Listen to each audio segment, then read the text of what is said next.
Order this meeting of the Somerset Berkeley Regional School Committee at 5:34 p.m. due notice having been posted. Pursuant to the open meeting law, any person may make an audio or video recording of this public meeting or may transmit the meeting through any medium. Attendees are therefore advised that such recordings or transmissions may be made, whether perceived or unperceived by those present, and are deemed acknowledged and permissible. I'll do a roll call of members present. Mr. Fenstermaker? Present. Ms. Ferreira? Present. Ms. O'Brien? Present. Mr. Vieira? Present. Mr. Machado? Present and participating remotely. And the chair is present. Also with us this evening are our Superintendent of Schools, Mr. Jeffrey Schoonover, our Director of Business and Finance, Mr. Arnold Taro, and our Recording Secretary, Ms. Robin Vaccaro. You stand for the pledge.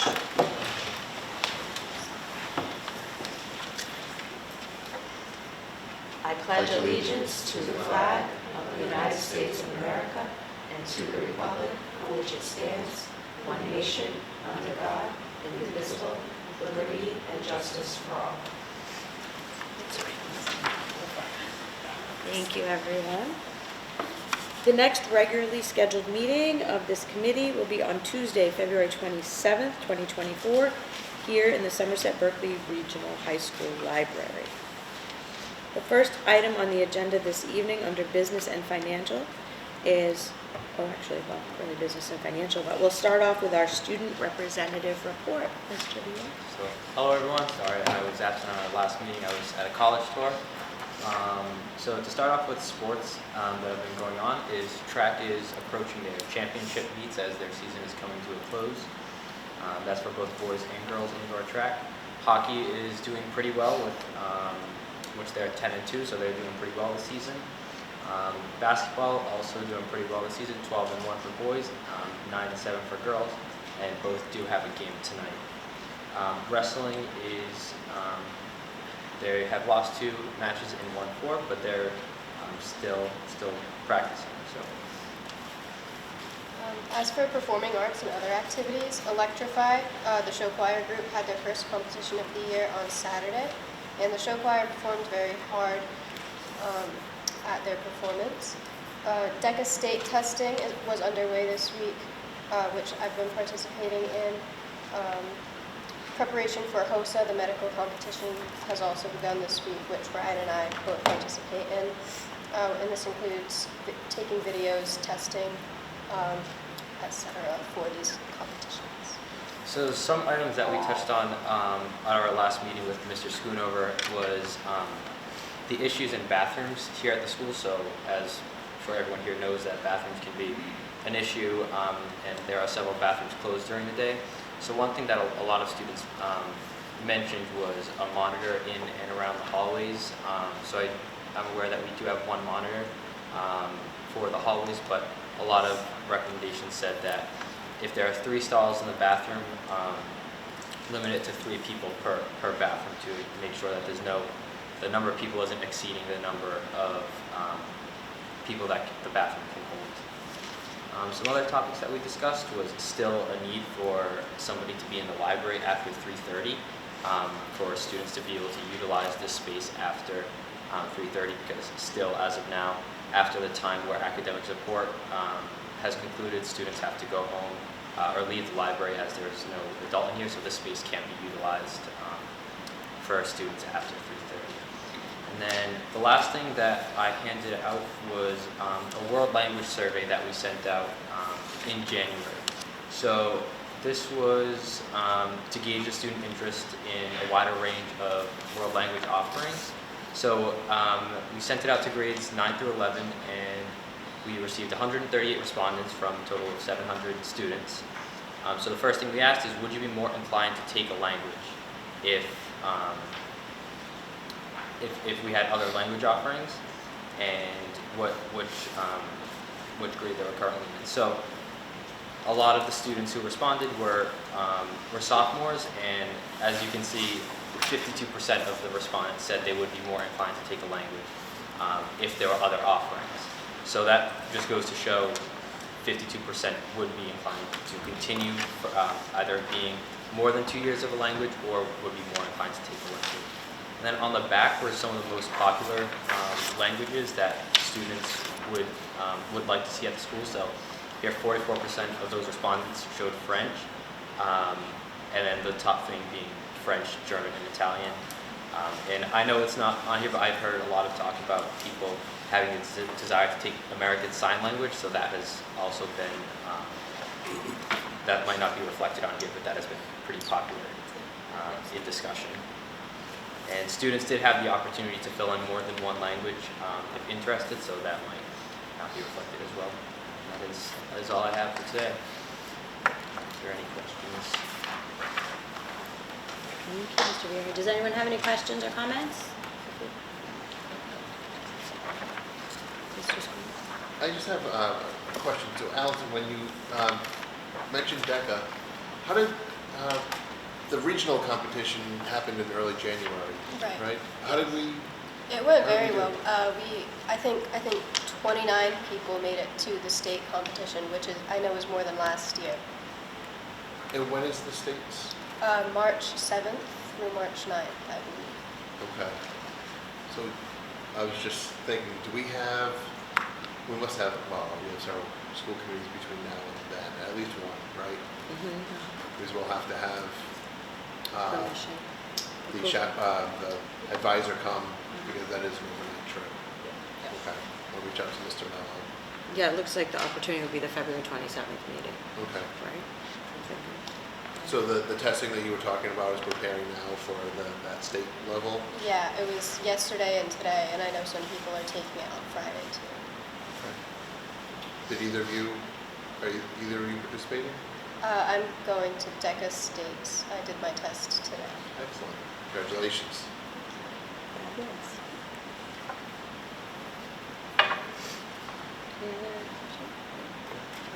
Thank you both. The next item on the agenda is an update on the 24-25 preliminary budget. Mr. Taylor. Sure, so I'll kick it off, and I know that members of the Budget Subcommittee has already seen this and can chime in or add anything that I may miss. Really, what I provided you was a one-page summary of where we're at right now with the budget. Just for those key categories, this excludes any new staff requests that may have come through the budget process or any contractual increases. So I've actually excluded this from the document, so we're just taking a snapshot of educational supplies. We'll be looking at transportation, out-of-district tuition, technology, textbooks, and maintenance. So those particular budget lines are summarized here, and it tells you the percentage increase over the FY24 approved budget, kind of gives you where we're at right now before we layer anything else onto the budget. So that's a 2.67% increase. The loss in revenue, although we're getting additional money in for Chapter 70, and we're getting an extra, we're getting the minimum $30, so that's about $30,000 for the district. School choice receiving is down right now based on the governor's proposed budget, based on students that will be receiving here into Somerset. And then also charter schools is up a little bit, so one's up, one's down. The last one is the regional transportation bonus is down. So those four revenue sources that offset the operating budget net of a decrease of almost $70,000, $68,000. And that's a third of a percent, 0.33 percentage points. Added to the 2.67 with just about a 3% increase. Tax impact, I would call it tax impact, that's necessarily an increase in expenditure for tax impacts to the member communities. What I have been doing is when we met with the content coordinators, and this was shared with the budget subcommittee, we try to identify things that they're looking for, things that items we can purchase now. We're already doing that. We placed, there's a requisition that was submitted for Spanish books. That requisition is entered in and approved, so we're going to have those Spanish books purchased. They're not included in this number, so anything that we were going to order now, they've already been adjusted in the budget. So basically, we're trying to get everything we can get in this fiscal year ordered so it doesn't have a budgetary impact. And it's those one-time expenditures, you know, the textbooks has a long shelf life, so we'll do that. We looked at purchasing a tractor here for this particular school. We looked at floor scrubbers. Those have been ordered and purchased, so we're checking those things off so we don't have to worry about getting them next year or including them for the operating. I know that there's a lot of conversation, discussion with negotiations, so that's something that will be a factor we have to take into consideration when presenting the full budget. Out-of-district tuition is an increase of $300,000. That's based on students and where they're placed right now. Obviously, that can change. You know, as we work on this budget, Ms. Asher will come in and say, this student is no longer going to be going to this school, they're going to be going to that school, they're no longer in district, so we can pull them out and make those adjustments. Conversely, when that happens, it also has an impact on our transportation, special ed transportation, so we have to adjust those as we go along. So these are kind of in flux until, you know, even till we get into the start of the new school year, but even through the budget process and the approval in the town meetings. The biggest item really is the out-of-district tuition is $300,000 increase over FY24's approved budget. So I just want you to be aware of that. And then the second largest one really is the transportation contract. It's a $100,000 increase over the last contract that's going to be expiring in June, and an increase over the FY24 budget. It's about $106,000. Homeless transportation is pretty stagnant. I mean, we've built the budget this year where we anticipated it was going to be. I kind of leveled it where we think it's going to be for next year. Again, that's something that's subject to change as we go through this year and going into next year. It could change next year as we have changes in student population and where they reside. And then there's a slight increase, a $50,000 increase, not slight, on school choice sending. So we're projecting based on the data that DESE has, we'll pay about another $50,000 more to students attending other schools out of Somerset. And charter schools will actually going to be a decrease of about $21,000. So the net for those two particular line items is about $28,000 increase to the budget. Textbooks, I had mentioned that we did purchase textbooks. The majority of the increase really relates to some textbooks that we need for the AP courses. There was minor requests for mathematics, and some items for social studies, and then some items for ELA. And the ELA budget, the English language budget, is we're going to purchase them this year, and I've already adjusted those out as well. And then technology is up slightly. And that's basically it. I don't know, Mr. Fenstermaker or anybody from the budget subcommittee? Yeah, I'm just, one question on the special ed, the $300,000 coming new expense to us. Is that someone coming up from K-8? Yeah, there are some students coming up from K-8. I know one student in particular coming in from Berkeley. That's taken into consideration. At least one student, there may be two. So I'm thinking, so the K-8, there may be an offset because they've got a reduced, or maybe not. Off the top of my head, I'd have to remember what the K-8 is. Okay, it really that's depends if we're also working on some changes with students being placed out of district. So we had one this week that was determined that the students probably going to be placed out of district on the K-8 side. So right. Okay. There may be an offset savings, but not necessarily. So. Right. Okay. And I think we're waiting on the health insurance piece too, right? Because it's anticipated an expense on that as well. Exactly. This budget does not include what we anticipate the increase is going to be for health insurance. On the employee benefit side, I did reduce the unemployment rate down a little bit because we really haven't had a lot since COVID, so there hasn't been much in that area. And based on what we're paying out for unemployment, I felt comfortable adjusting that down a little bit by I think about $5,000. I'm still waiting for rates for workers' comp and property liability insurance and auto insurance. That information is provided to Mr. Murphy to do some calculations and see where we're at with that. I basically put a levels budget request for those line items, just so I kind of take a picture on where we're at with the budget.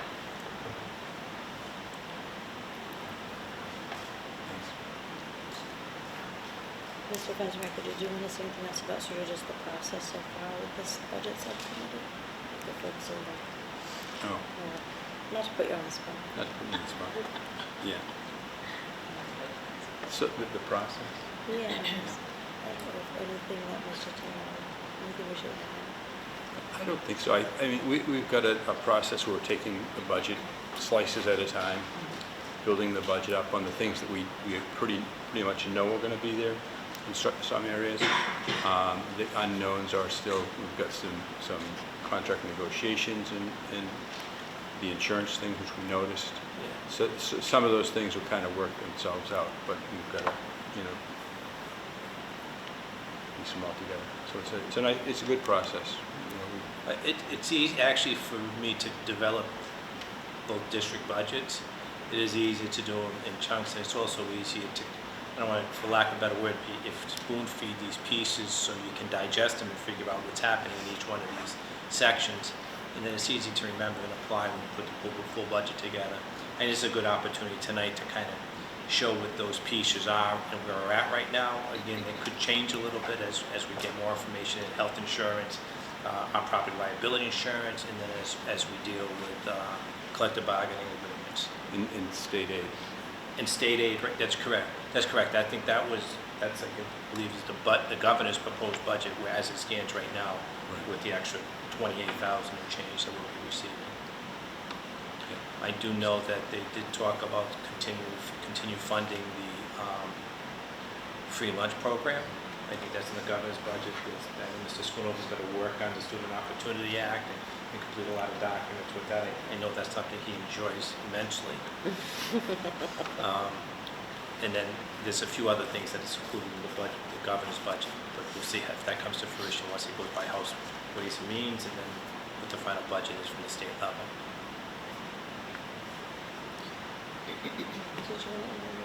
No, I think you guys did a great job. Are there any questions? Thank you, Mr. Taylor. Keep working. I know, I think Mr. Schoonover shared with us today the communication from Mars about the state revenue projections, which do not look favorable,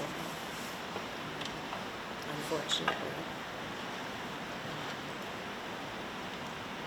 Right, usually at this point when Mr. Tara was just saying that obviously Chapter 70 is based on the governor's proposal, and we're always hopeful that when the House and Senate meet, then perhaps there'll be an increase in that. But it just, all the forecasts that we are receiving from superintendents, association, school committees, it's just, yeah, I think that it was cautioned in that email to just remain frugal in spending because the revenue continues to be down.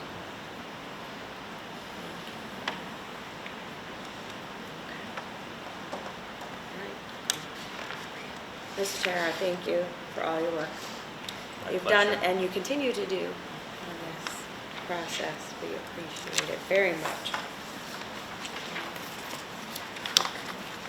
And then the next item on the agenda is public input. Is there any public input this evening?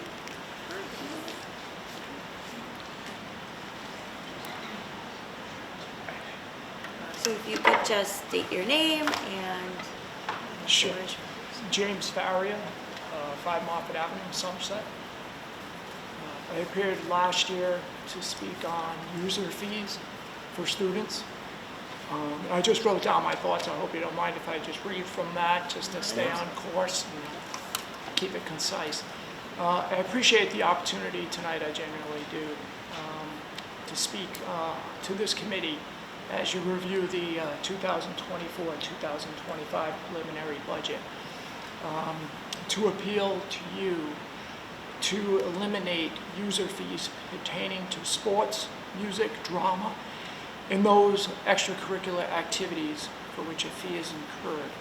Currently, as I understand it, if a student wants to participate in a sport or other activity but cannot afford it, if the student would like to request a waiver, that student may. While it may be a simple request and confidentiality is maintained, I don't believe any student should be put in a position to request a waiver. And while I understand just a handful of students have requested a waiver this past year, similar to years prior, it begs the question of how many students were not comfortable in requesting a waiver. Those are the students who not only cannot afford the fee, but may not also have the support system at home that offers them the guidance and encouragement to pursue their interests in sports, music, or drama, or those other activities. I understand that the budget is tight and you need to exhibit fiscal responsibility in building the budget. However, in building the budget, priorities should take precedence. So what are the high school's priorities? If I refer to the school's mission statement, the very first sentence reads that the high school will provide a learning environment that fosters a culture of inclusion. Are we fostering a culture of inclusion?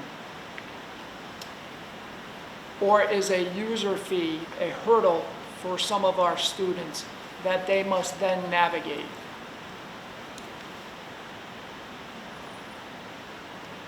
Does requesting a fee waiver build our students' self-esteem, or does it have the opposite effect? And what about those students who simply say, I know I can't afford it, so why bother? Or just simply are uncomfortable in stepping forward and requesting a waiver? I don't need to tell this committee the benefits of being part of a team or group. Those benefits are immeasurable.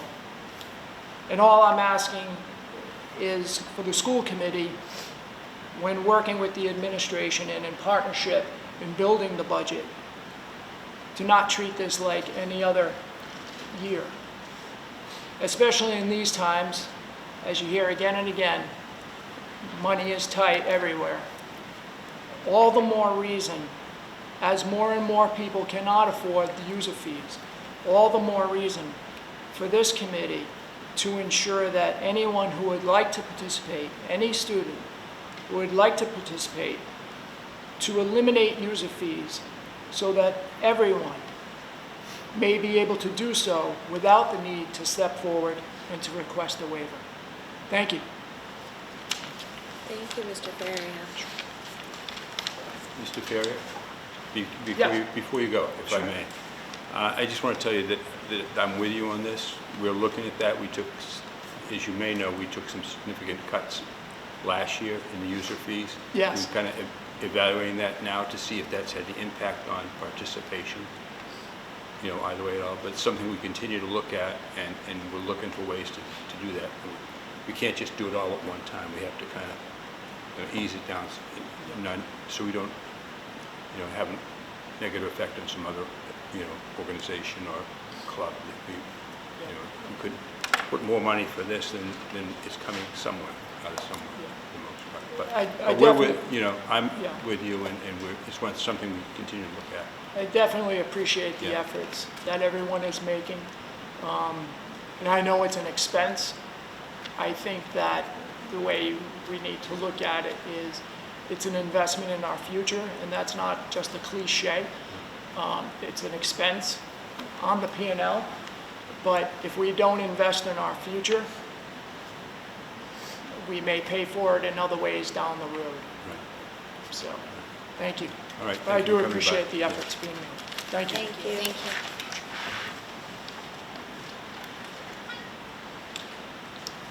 Is there any other public input? May I just make a comment to that? Sure. So I know, I think I've mentioned it to this committee in the past. I know I have with Somerset.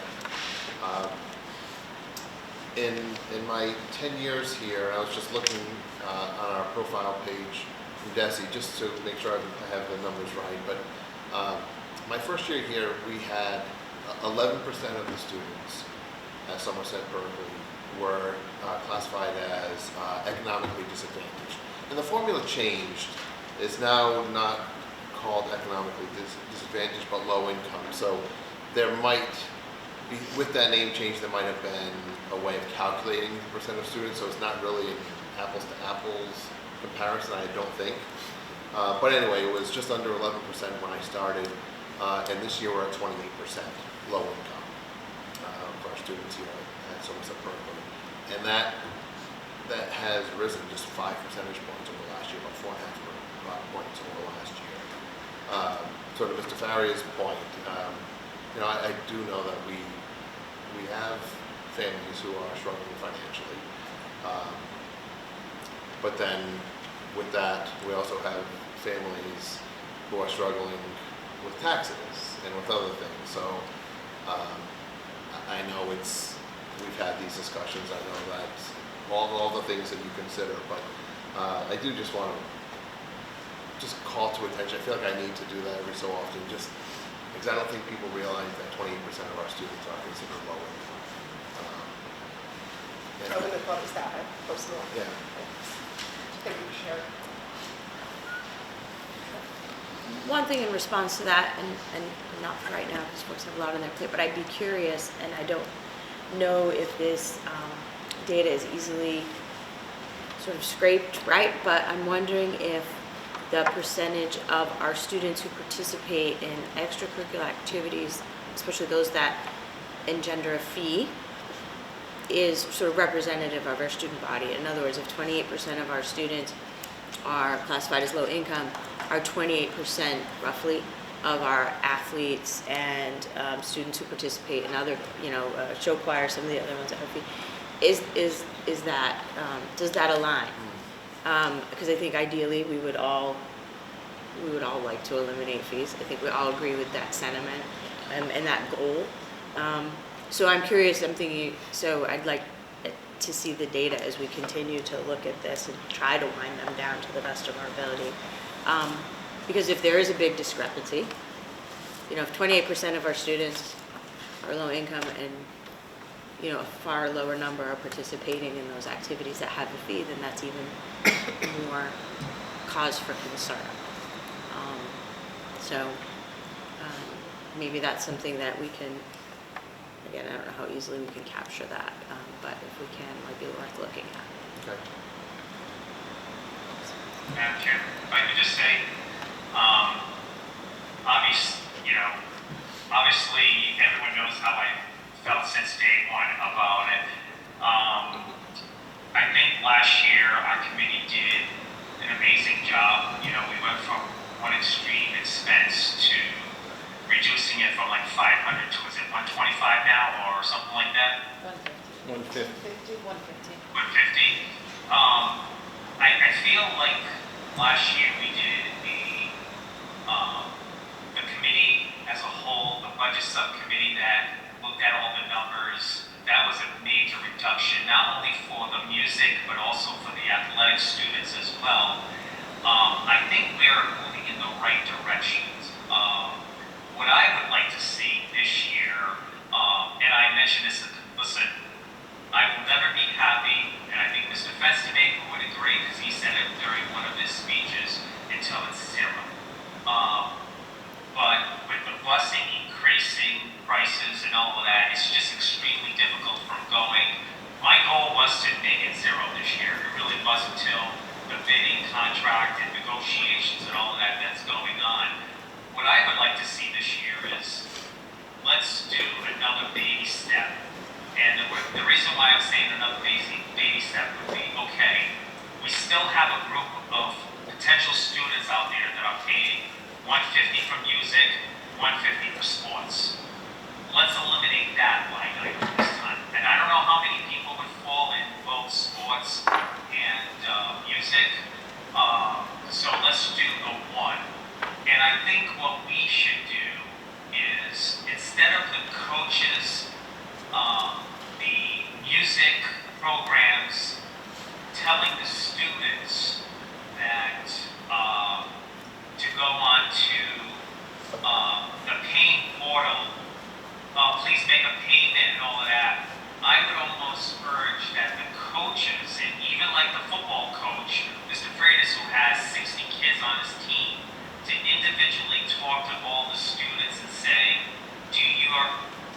there a hardship? Because I think unless you have that one-on-one conversation with the student, you might not know if there's a hardship or not. So to me, what I would recommend, there are a lot of hardships out there still, 20%, a lot free and reduced lunch, people are struggling with their taxes and all of that. I think our next baby step would be eliminate the double burden on if you have a child that plays 2 sports, two activities, meaning music and and also urging our advisors to have the one-on-one conversation with their students. Make sure they have the students have that conversation with the parents, because the parents may not know that there are options to,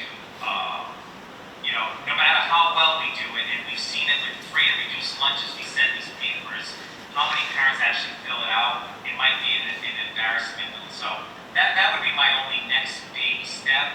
And who knows, maybe 3 years from today we'd be at 0, but that would be my recommendation. But I think we're definitely moving in the right direction. Thank you, Mr. Machado. Okay. If there is nothing else, I would entertain a motion to adjourn. So moved. Motion by Mr. Fenstermaker and seconded by Ms. Ferrera. All those in favor? Aye. Aye. Opposed? So voted. We are adjourned. I'm sorry, I didn't hear that. We're adjourned. And unfortunately, we have to do a roll call. Oh, that's right, because he's Oh, right. Oh, Yeah, he's not Mr. here. Machado. He's Okay. here, but not. Now the shadow kid. Correction. Wasn't problems. We have a motion in a second. Let's see, Mr. Fenstermaker, Aye. Ms. Ferrera, Aye. Ms. O'Brien, Aye. Ms. Solomon, Aye. Mr. Machado, Aye. and the chair votes aye. And now we are adjourned. Now Thank we're you. adjourned.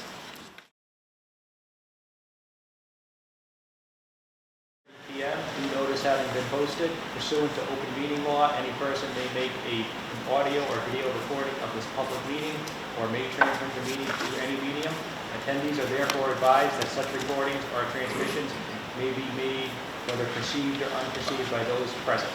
Roll call of members present. Ms. Corville? Present. Mrs. Ashley? Present. Mrs. Ferrer? Present. Mr. Machado? He's going to be joining us via Zoom. Robert Goff, present. With us tonight is our Superintendent of Schools, Jeffrey Schoonover, Director of Business and Finance, Ronald Taro, and our Recording Secretary, I think I just messed that up, didn't I?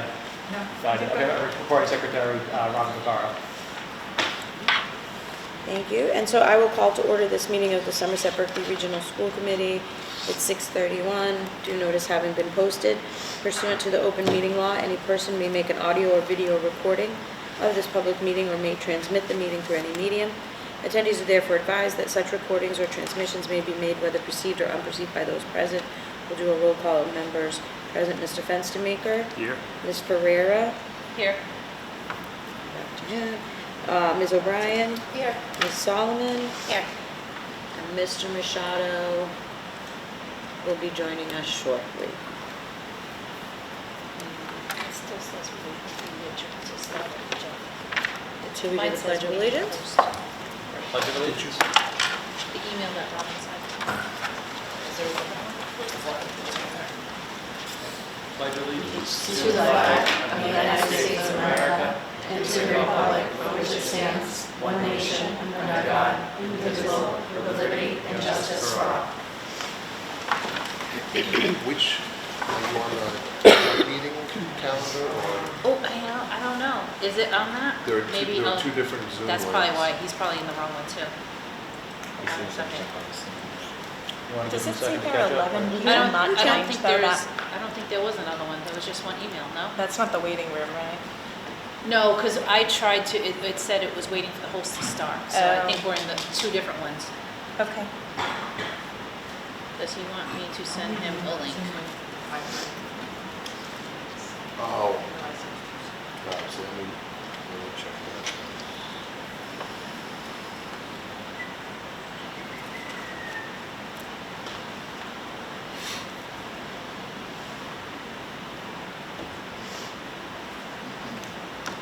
you want us, you want me to go back to the original one, Jeff, or do you want to send us a new Let me invite? see if that's where the Okay. meeting is. I told him I just jumped out of it, but I'll go back in. There he is. Yep.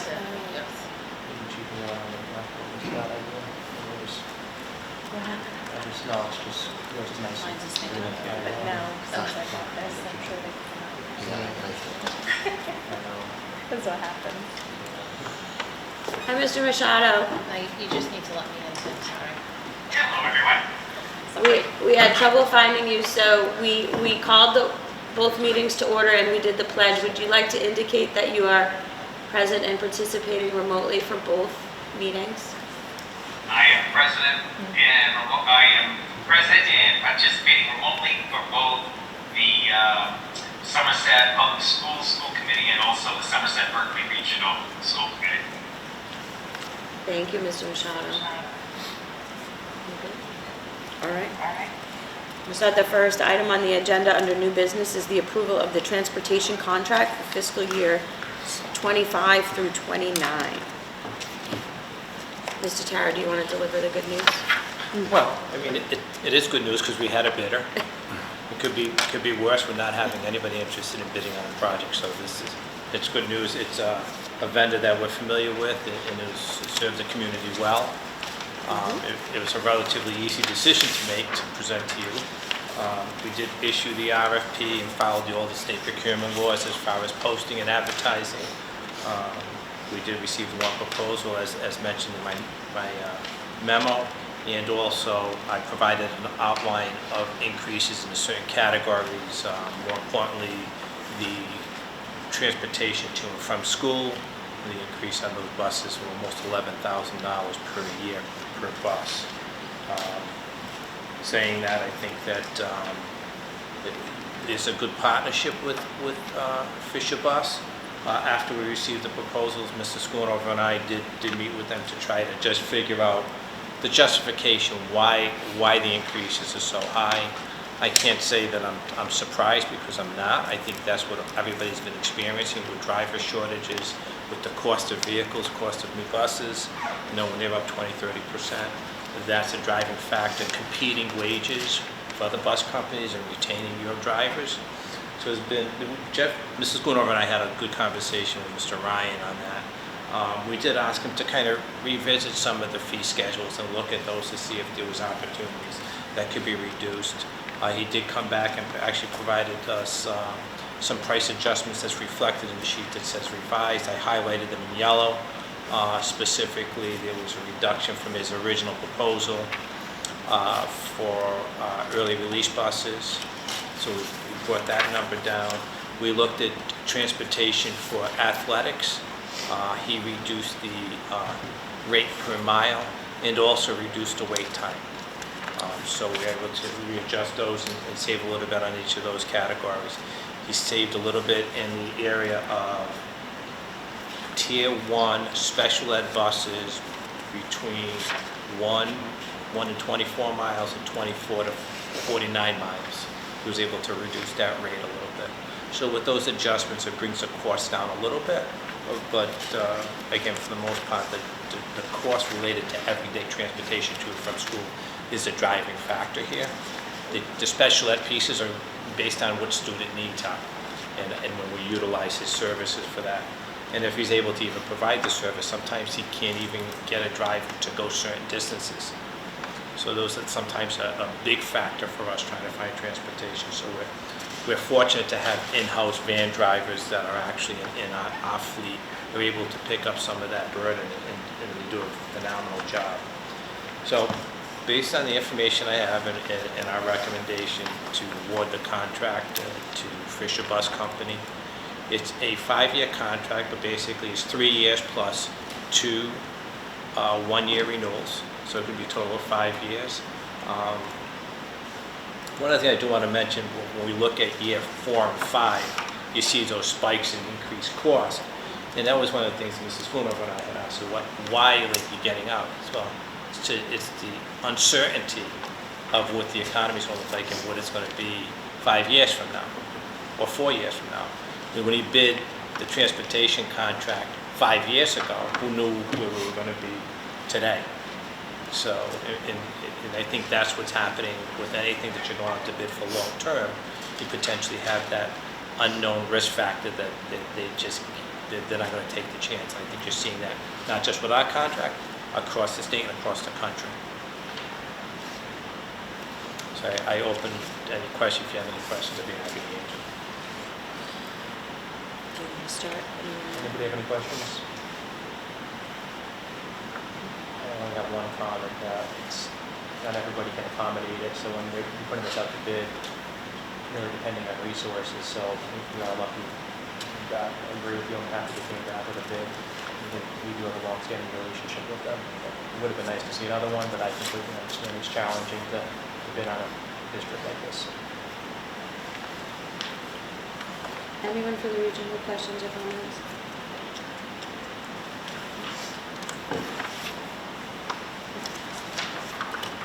I would just like to thank Mr. Tara and Mr. Schoonover for, after receiving the bid, having that follow-up conversation with the vendor to see if there's, an opportunity to squeeze a little bit of savings out of some of those, particularly the athletics and the early release.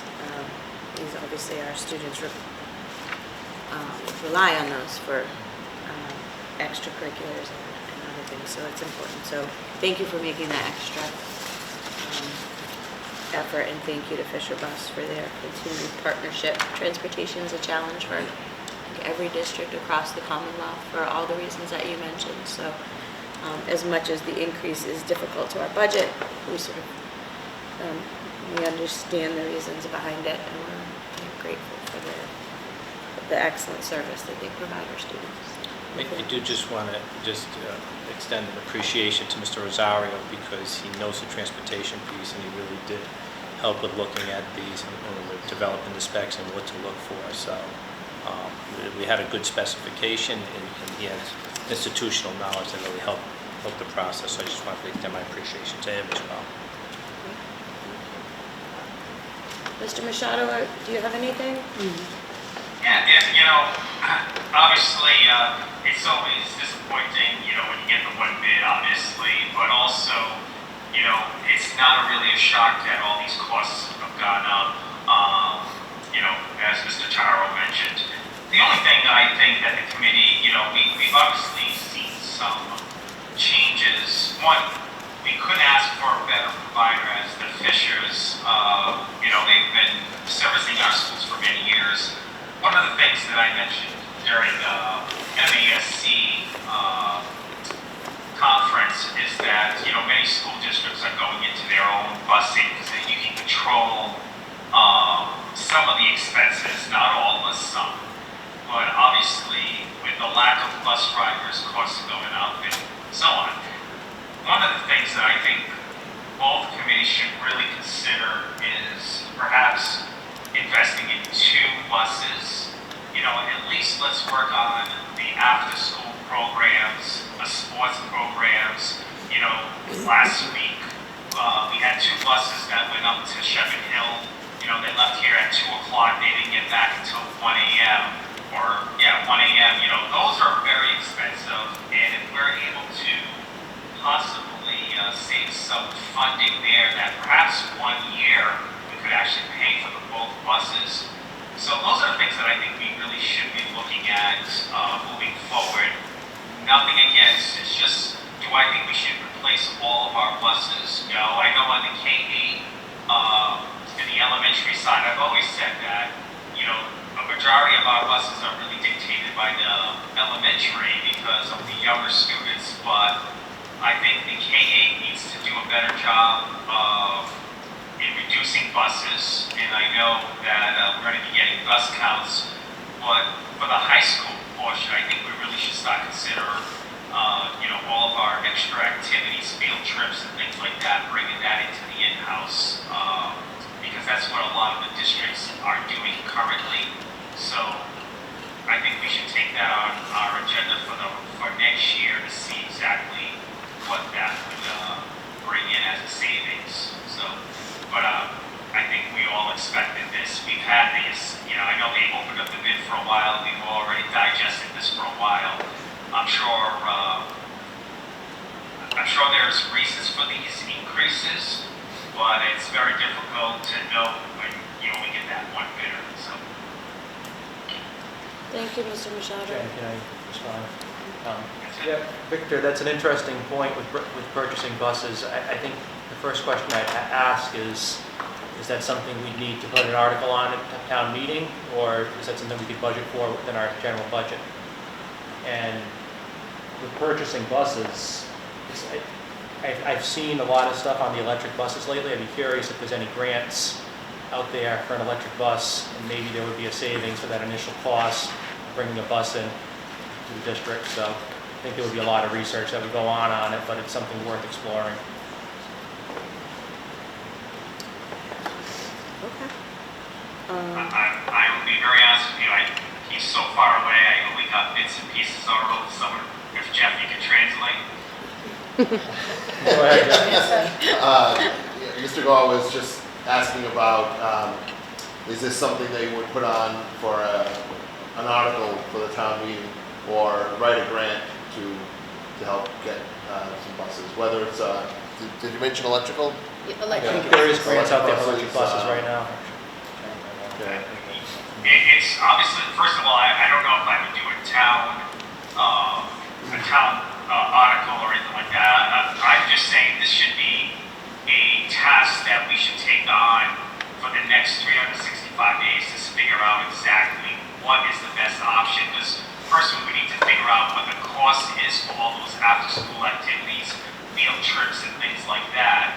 And then, you know, if it's, I'll just throw a quick, how many times off the cuff, Mr. Taro, and don't feel like you have to go through the No pressure. archives. No pressure. But I'm just looking at it like, how much are we spending on after-school activities at the high school? Just looking at that on busing. I would have to definitely take a look at that. Exactly. So, because that alone might actually be the cost of 2 buses. So it would be already on our budget. You know what I mean? So I think we first need to really digest. This is not something for this current fiscal year. I think it's something that we have to look at long term, just like Ms. Albanez and Mr. Taro did for many years with our special ed transportation. I think we need to start looking at extra activities, and then perhaps even some routes, 1, 2, 3, and so on. I'm glad you brought up the extra activities with our buses. On many vans, we actually do, Mr. Rosario does a lot of trips, activities, when he can, based on the size of the activity. He'll take his 10-passenger van and do those trips, and he saves a ton of money on certain activities. So I'm glad you brought that up, Mr. Machado. I'm not sure if the rest of the school committee realized that, but there's a ton of money that he's saving on the back end with those smaller, short trips. Right, so recently some of the United, was it the United Nations? Model UN. Model UN, thank you. Where it might only be 4 or 5 students going to Bridgewater State for a day. We've been utilizing, whereas we used to use a yellow bus, now we're using one of our district vans. This time of the year, particularly when we have so many students who are qualifying for different events at the Reggie Lewis Center and the winter track, is not taking the entire track team where we need 2 or 3 buses, but maybe just a handful of kids. We're utilizing our vans there, whereas we used to take a yellow bus. So we are saving, we're utilizing our vans, as Mr. Tyler just said, as much as we possibly can. But as soon as we have a group that exceeds 8 or 10 individuals, we really do either have to take 2 vans or a yellow bus. Thank you, Victor. And just to add about the relative cost, and I'm just generalizing here based on some conversations that we had, but I think a yellow diesel bus is about $100,000, give or take a little bit, just ballpark. And from what we understand, an electric bus might be in the $250,000 to $300,000 range. Could be more, could be less, but just orders of magnitude, just have an understanding of what the cost is. And then there's insurance and personnel to operate them, a whole bunch of, the same challenges that Fisher Bus and other vendors face, we would in-house face. So, but it's certainly a conversation to continue to have to see what, if there are things that we can either consolidate, change, or make some investments or sort. That makes sense to keep that front and center. If there's no other discussion on behalf of the region, I would entertain a motion for the Somerset Berkeley Regional School Committee to award the transportation contract to Fisher Bus Company for the term of July 1st, 2024 to June 30th, 2027, with 2 one-year contract renewals at the discretion and approval of the school committee. So moved. Motion by Ms. Ferrera and seconded by Ms. O'Brien. We'll do a roll call. Those in favor, Mr. Fenstermaker. Yes. Ms. Ferrera. Aye. Ms. O'Brien. Mrs. Solomon. Aye. Mr. Machado. Aye. And the chair votes aye. All right. I will entertain a motion for the Somerset School Committee to award a transportation contract to Fisher Bus Company for the term of July 1, 2024 to June 30, 2027, with 2 one-year contract renewals at the discretion and approval of the school committees. So moved. Second. Roll call vote. Ms. Corvo? Aye. Mrs. Ashley? Aye. Mr. Machado? Aye. Mrs. Ferrera? Aye. Robert Goff, aye. The next item on the agenda, under new business, is the superintendent's summative evaluation. Mr. Schoonover. Okay, thank you. I shared a document with you a few days ago, just highlighting the goals that I established. And I'll just walk through each of those, just giving some highlights of where we are. And I'll just preface this with goals are always, I haven't found, maybe over the 10 years of goals where we say, okay, this is now completely done. There are always works in progress. There's always room for improvement, and a lot of the goals tend to reappear or morph a little bit over the years. But there is, in my opinion, rarely can you say yes, met, completely met, go on, and move on to something else. I did also include the evaluation tool for you. Not that you needed any of that for tonight, but just as if you haven't used it before, and I can't remember, it's been 2 years ago since we did a summative here, so I'm not sure if everyone is familiar with that. But with the superintendent's evaluation system, goals are established, professional practice, district improvement, and student learning goals.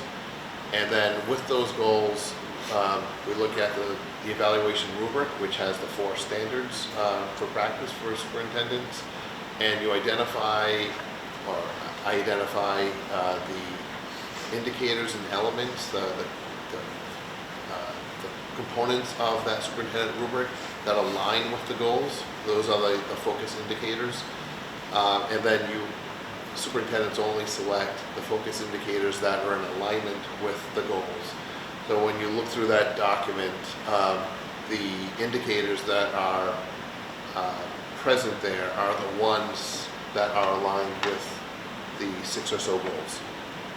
There are many other indicators, but that was a change in the superintendent's evaluation system a few years ago, where they wanted the Superintendent's Association and the School Committee Association work together to really hone in on certain indicators and reduce the overall number that superintendents should be addressing. And likewise, superintendents have done that with our teachers too. We've identified these focus indicators, and we're really trying to hone in on just specific ones that we think are the most relevant, and not paying as much attention to others. All right, so with that said, for professional practice, the goal was on these leadership team learning walks, which I've been working with principals now on this for a number of years. You can see that there are 2 focus indicators here, both standard 1A and standard 1B. So this work was really started in August of 22, and on a slide farther down, I have a description, but also just some images of some work that we did as a leadership team. Really focusing on those focus indicators that I just referenced for teachers, all the principals, assistant principals, content coordinators, anyone in a leadership role for Somerset or Somerset Berkeley. We actually did this at Primacare in Fall River. We were able to get that space, and we had a great retreat. And one of the things that we wanted to address was when we are going into classrooms, either as a leadership team doing a walk or just for a principal entering a classroom, what are the things that we should really be looking for? What should students be doing? What should teachers be doing? So we created this list, and you see a few of those images. And then I just took one, and this is one of our focus indicators for this year, is meeting diverse needs. We've done learning walk so far at South and North, and we actually will be at Chase on Thursday morning and doing our next one there. And the focus is on this meeting diverse needs, which is part of our inclusive instruction. So we summarized and included here, you can see what the teacher is doing, what the student is doing, and then we also have this other document that we use, which is kind of a checklist and allows us to take notes and just gather some data about really what does the learning environment look like, how are students grouped, what are students doing, and so on. So we continue to focus on that. We're making progress, and I already know for next year, we're going to continue to do this work and really focusing on co-taught classes. I mean, we'll utilize it for all classes, but we really we need to move the needle for our students with disabilities. So there will be, we'll continue to have a focus there on that population. The next goal was district improvement goal, and it was really on facility upgrades and maintenance. I will say this goal was heavily weighted towards Somerset over this past time. I wanted to do more work regarding updating our current capital plan for Somerset Berkeley, but that will be, as I indicate here, really the next step. We do have a document, we just need to update it. It's about 5 years old at this point. But some of the key actions here, we first hired a house doctor, which can apply for both Somerset and if there are any Somerset Berkeley needs. We don't really anticipate, given the facility that we have here, to really need a house doctor, but we do have one. And that person, as the Somerset School Committee is well aware, has been instrumental in creating plans for the window replacement project at each of the elementary schools, or at least developing plans and a concept for the needed work at all three. The balcony project at North. And we've also utilized, we've done some other smaller projects in the district as well. We've created a long-term facilities plan, which has been shared and discussed with the Somerset School Committee recently, and obviously the ongoing work, the daily and weekly work for the middle school building project, which is it's exciting to see that come along, but it's also a huge investment in time. As I try to update the committees on from time to time. The next thing, really next step, not associated with work that's been done so far, but as you know, submitting a statement of interest to the MSBA for that window replacement work for Chase and for South is really the next step there. For student learning goals,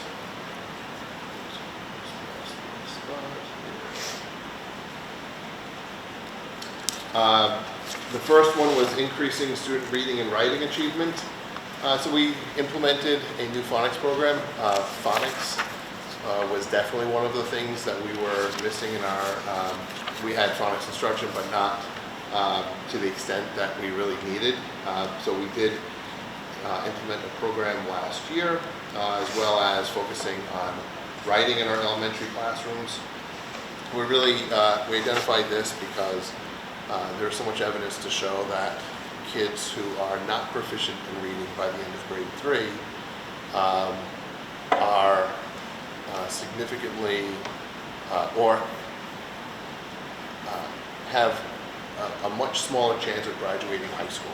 We know the impact of reading early has enormous impacts on students later on in their schooling and then in life. So really focusing on that 3rd grade literacy has been a key factor of what we're doing, and it will continue to be one of our priorities moving forward.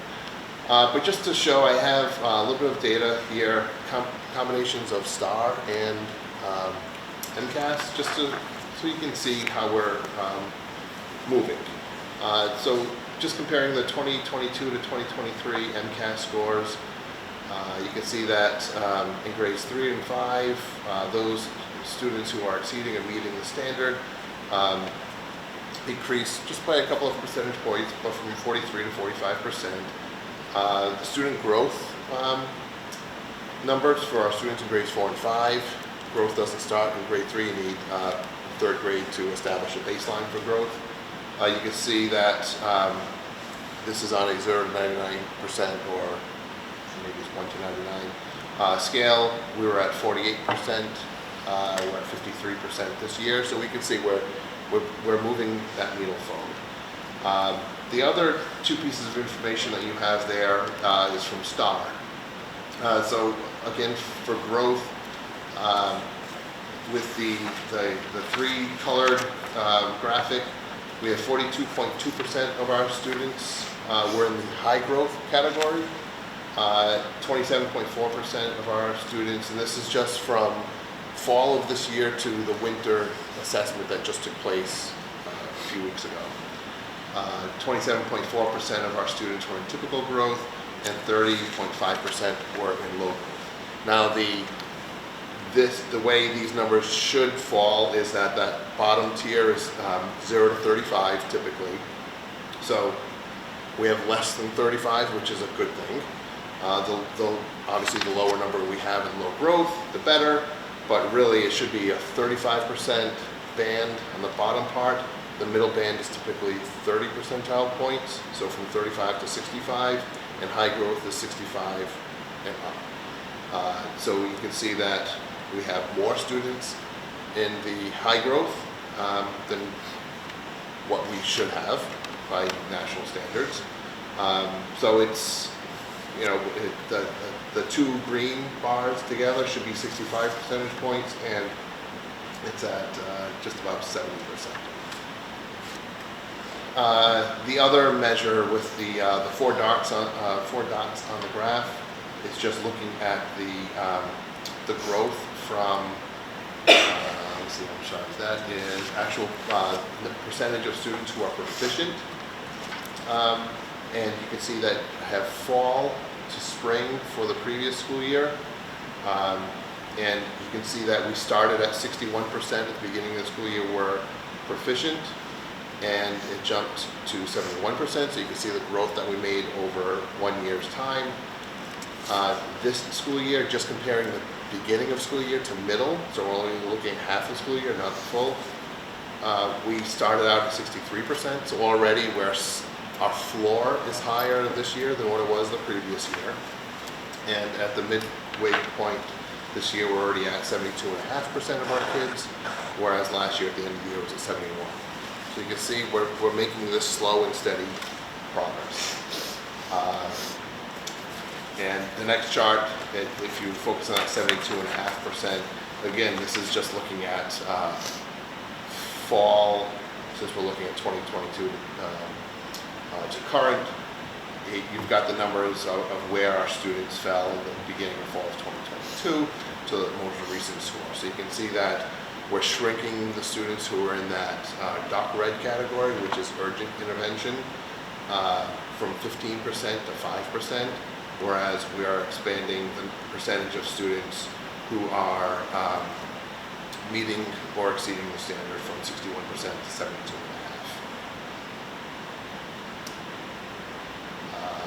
And just, there's, all right, so the next goal was the increasing the achievement of students with disabilities, which I already mentioned. This will continue to be a goal that we're working on. The work that we did this last year, identifying that we did have some problems, and as we were working on this, we've been, as you all know, hiring some staff to create more co-taught classrooms, and it's benefited some kids, but it hasn't produced the results that we would have anticipated. So we brought in New Solutions K-12 to review our programs, to give us some recommendations, and we've already begun to implement some of those recommendations this year. And one of the key things that we did was just dispersing students with disabilities into multiple classrooms and having a co-teacher not spend all of his or her time in a particular class with a classroom highly concentrated with students with IEPs, but instead putting fewer students into more classrooms and having the co-teacher go and support students as needed. And we're also identifying teachers, a special ed teacher who might be more of an expert in literacy or more of an expert in math, and delivering more content-specific special instruction when it's needed and where it's needed. So that's what we have going on. We've been offering a lot of co-teaching, professional development. It would actually involve a person coming in and observing and coaching within the classroom itself.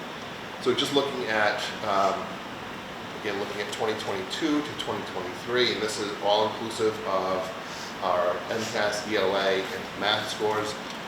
You can see that while we've got a lot of room to grow with the percentage of students with disabilities who meet the standard, and that's really our key focus. The numbers are increasing slightly, 8% to 10% in math, 6% to 8% in ELA. But on the flip side, if you look at the not meeting in math, that's dropped by 7 percentage points, and ELA is dropped by 5%. So we are shifting kids out of the not meeting, moving to partial meeting, and then ultimately our goal is to expand the number of kids who are meeting or exceeding. The next student learning goal was evaluating and expanding the preschool program. We did establish a preschool planning committee in spring of 2022. We implemented some changes last year. One of the things we've been tracking, one of the goals, part of our district strategic plan, was to not only increase the number of students who are enrolled in our preschool program, but then also increasing the percentage of students, or number of students who are kindergarten ready. So in fall of 2022, we did have 58 students. This was at the beginning of that school year. 58 students enrolled in preschool. This year, that was already up to 73. As of Friday, we were at 79 students, and from what I understand, we have about 7 students who are about to be coming in from early intervention over the next several weeks, so that number will be in the mid-80s probably by the end of March. So you can see that we've really, from 58 to what will be in the mid-80s, we've had considerable growth in just the last 18 months.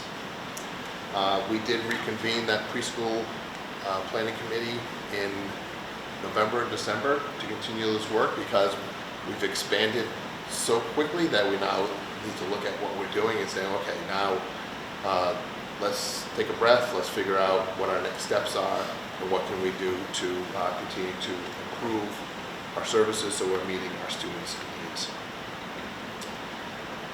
And then the last one was expanding early college learning opportunities. We do need to still continue to focus here. We've made some progress, but not as much as I would have hoped. We did, as I think the Somerset Berkeley Committee knows, we received a grant last year, a partner school with Bristol Community College.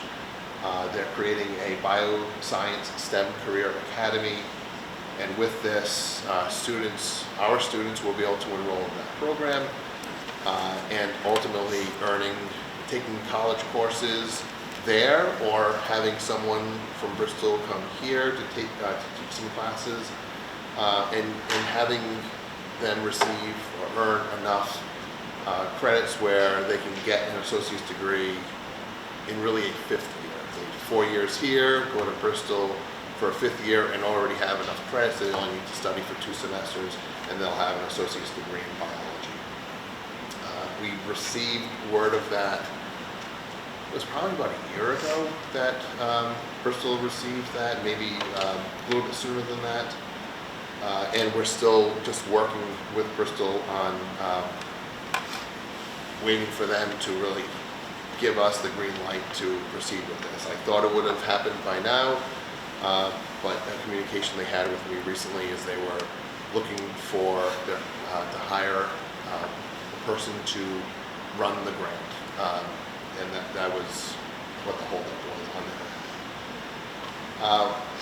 Similar, it's not necessarily early college, but it's certainly connected to it because students enrolled in advanced placement courses and Project Lead the Way courses can earn college credit. We offered, so we continue to expand that. We now have 4 courses in Project Lead the Way, 109 students altogether enrolled there. We offered, for the first time, AP Pre-Calculus this year, so we have 29 students in that one. So we continue to offer our kids these opportunities to earn college credit through those 2 programs. And as a result of the work we've done, as you know, we just earned the AP, second time on the AP Honor Roll, earning a silver distinction. We just found out about that a couple of weeks ago.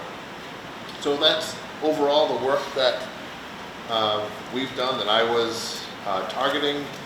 We've made progress on, at least some progress on all of them, some significant progress on some, but we continue to do the work. As I said before, the work is never over. And then just to call to your attention, I just listed some other things, because with all of this work, there's always these other things. You've approved my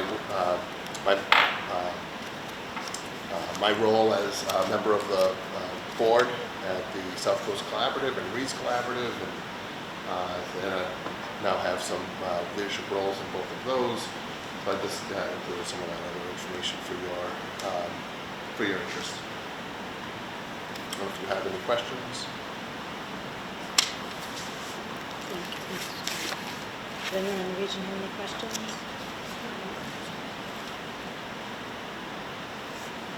Anybody on the community side? Mr. Machado has a question. Of course he does. You can't hear You're you. muted.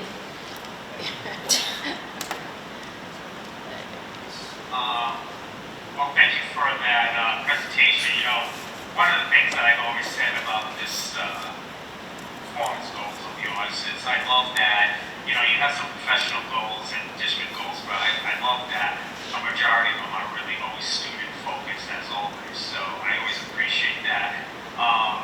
Obviously, this is a tool that always gives us the opportunity to, you know, inform you how we feel that you're doing. And also, it's also a great way for you to always to reflect back to see how you're doing. But one of the things that I feel that doesn't show on this evaluation is that one of your own personal goals. You know, I love that after, you know, the last few years, you're now at 70% completing of your doctorate. So I think that's also very valuable for our district as well, because it tells me that not only, you know, many people, they'll stay at your role and they'll stay. I heard feedback, I'm sorry. Saying something. Just a sneeze. What was that? It was a call for a sneeze. Yeah. Oh, okay. So I just think that, you know, a lot of people will stay, and you'll see that, you know, a lot of superintendents, well, even when we were looking at, you know, comparison of your own salaries, comparable with many people will stay at the, was it Mass, or I forget what that other title is, you know, when you have so many points, I mean, so many credits. But it's great that you are committed to this district. I've always said that I don't consider you a a flight risk because I really do believe not only as a community member, but you're also extremely involved in the community. You care about our students, and that is the thing that I feel this report does not capture that. We see you going into the schools, but I actually happen to see you like during events. Not only are you there watching the kids, but you're constantly asking them questions. You really want to get what they're feeling. So again, I look forward to filling out this form as always, but most of all, I really wanted the community to know that the dedication you're putting into this role by getting your doctorate, and you're already at 70%. So I just wanted to let the community know how, in this school committee's members, you once again go above and beyond for the district, but my expectations of you since day one, you've exceeded, so keep it up. Thank you. Anybody else? Anything to say? Mr. Schoonover, I echo what Mr. Machado said, but I do have one challenge for you. When I'm looking here at the MCAS ELA, and we're looking at the 6 to 8% from 22 to 23, and the math from 8 to 10, I'd like to see bigger improvements going forward. And I know you've already said it. Yeah. And I did want to make a comment. This is nothing against you, because I know you mentioned up here, I think it was slide 9, where students who struggle with reading past grade 3, their chances to graduate from high school drastically go down. Nobody should take that as standard. That's struggling now because there's no reason they can't improve and do well. Yeah. So nothing against you. I just want to make a comment. In fact, just this afternoon, I know Mr. Tara was kind of joking about the Student Opportunity Act, and I do have mixed feelings about that because it's, we're getting minimal state funding, but we have to go through and jump through all of these hoops for the state. However, the process is important, and with that, every school district needs to identify a subgroup that has the largest achievement gaps. For us, it is our students with disabilities, followed next by our low-income students. And there is certainly some overlap between those two subgroups as well. But last week I met with our elementary leadership team to really look at what they think are the root causes of our gaps for students with disabilities. This afternoon I met with the leadership team at the middle school, and we went through the same type of process, root cause analysis today, really talking about identifying what they think are the reasons why, and what are some actions we can take as one of the first steps to develop that Student Opportunity Act 3-year plan. And we'll be following that with our high school leaders in the next week or two, just to do it with them as well. In fact, Somerset Berkeley needs to submit a separate plan from the Somerset public schools. So we continue to do that work, and I keep bringing that up, like this, the achievement of our students with disabilities. The gap is so wide that we need to do something. We need to do something soon, and our numbers are not really dissimilar from other school districts in the state. But that's also no excuse. But we need to move that needle, giving all of our students the opportunity to succeed. I know you do as good a job as you can, and you put awesome effort in, so I want to make that point as well. Anybody else? Thank you, All right. Mr. Spooner.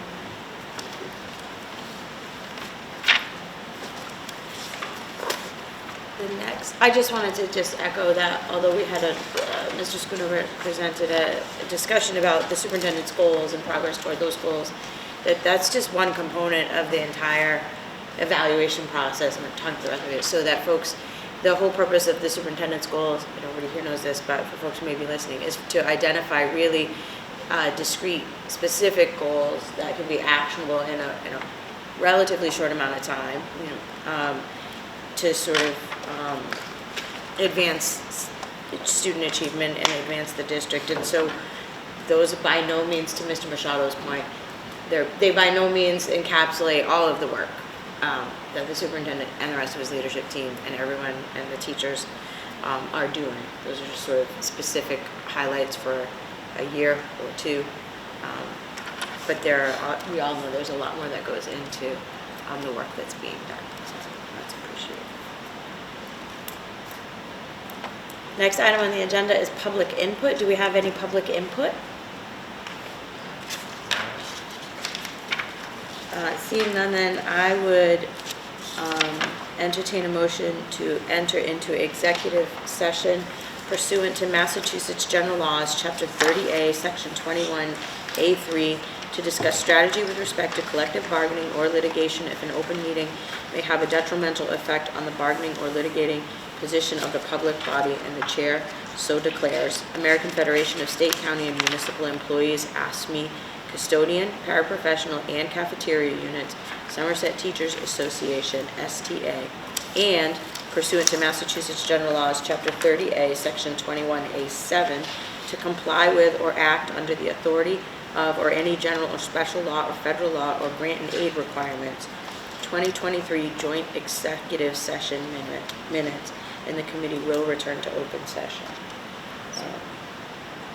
Motion moved by Ms. Ferreira, seconded by Ms. O'Brien. We'll do a roll call vote of members present. Mrs. Solomon. Aye. Mr. Fenstermaker. Ms. Ferreira. Aye. Ms. O'Brien. Aye. Mr. Machado. Aye. And the chair votes aye. Pursuant to Massachusetts General Laws, Chapter 38, Section 21A3, to discuss strategy with respect to collective bargaining or litigation if an open meeting may have a detrimental effect on the bargaining or litigation position of the public body, and the chair so declares. American Federation of State, County, and Municipal Employees, ASME, Custodians, Paraprofessionals, and Cafeteria Units, Somerset Teachers Association, and pursuant to Massachusetts General Law, Chapter 38, Section 21A7, to comply with or act under the authority of any general or special law or federal law or grant in aid requirements. The committee will return to open session. So moved. Second. Roll call vote. Mrs. Ashley? Aye. Ms. Corville? Aye. Mrs. Ferrera? Aye. Mr. Machado? Aye. Robert Goff, aye. Yes.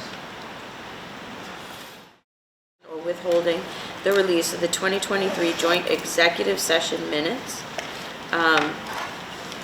I would entertain a motion for the Somerset Berkeley Regional School Committee to approve the release of the September 19th, 2023 executive session minutes, and to approve the redaction of the May 11th, 2023 minutes, the June 12th, 2023 minutes, the August 23rd, 2023 minutes, the November 30th, 2023 minutes, and the December 19th, 2023 minutes.